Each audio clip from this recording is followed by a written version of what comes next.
Hi people, it's me Anja, my pronouns are she and her, and welcome back to my channel for a new video. Before I get into this, I just wanted to quickly say thank you for all the new subscribers that I got last week. Typically, I think it's so exciting to receive new subscribers, but honestly, I'm quite scarred by the time in June 2020 when I received 100 subscribers overnight after sharing my experience as a small black booktuber, and then those new subscribers didn't really engage with my content after that. Like, my views didn't change that much, or like my likes or my comments or anything like that. So it felt really performative and icky. So anyway, with that said, I hope that all these new subscribers genuinely like my content and genuinely engage with everything afterwards, but I don't really know yet. So anyway, this video is part 8 of my favorite books with the transgender main characters, because I am radically pro-transgender in the sense that I think that transgender people deserve community and care and love and safety and value so much, as well as anyone else, of course. So anyway, with that said, the first book on this list is called Leaving the Station. This book is a YA contemporary following a non-binary lesbian who's on a cross-country road trip, and I think it's so good. It was one of my favorite books last year, which means that I rated it 5 stars and I cried multiple times.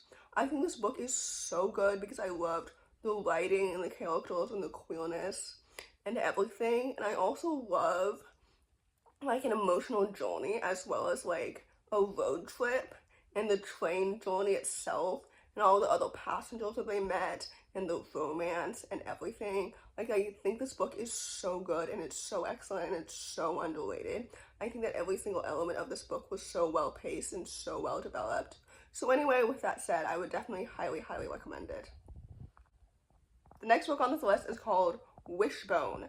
This book is a middle-grade horror contemporary following a young main character who finds a two-tailed cat that grants wishes, and some of these wishes have really bad consequences.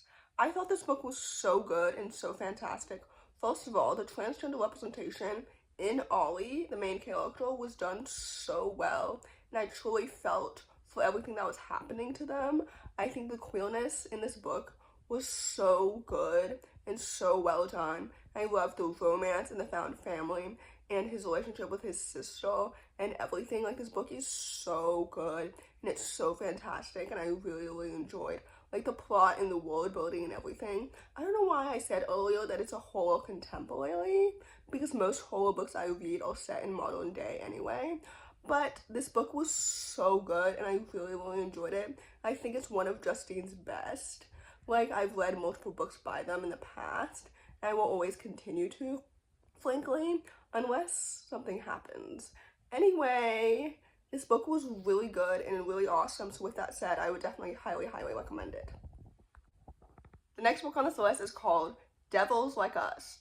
This book is a YA historical fantasy following 3 queer main characters, 2 of which are sapphic and the third one is transgender, and basically they're all being targeted by a sinister society, and this book is set during the 1840s, and I thought it was so good and so fantastic. The sequel to this book comes out June 9th, if I'm not mistaken. It was almost put on my June TBR, which is why I remember the release date so distinctly. But anyway, this book was so good and so fantastic. I love the found family, I love the queer representation, I love the characters and everything that was happening. Like, the plot and the world building were done so well and so like atmospheric. I think this book is so good and it's so underrated. I think there should be more historical fantasies that have queer main characters, because obviously queer people have always existed in every time period, and it's not something new that Gen Z recently invented or anything like that. But anyway, I thought this book was so good and so fantastic, and like I said before, I'm so excited to read the sequel soon. So with that said, I would definitely highly recommend it. The next book on this list is called Camp Prodigy. This book is a middle-grade contemporary graphic novel that follows 2 non-binary main characters at a summer orchestra camp as they navigate friendship, pressure, and perfectionism and identity. And I really enjoy this book a lot because, first of all, I love stories that are set at a summer camp, leaving teenagers without the pressure of their parents to figure out like their identity and who they are, especially when it comes to queerness. And I thought this book was so good and so well done. I love the plot and the characters and the illustrations so much. Like, this book is excellent, and I loved each of the relationships with their music. Like, I think this book is so good, and it's so well done.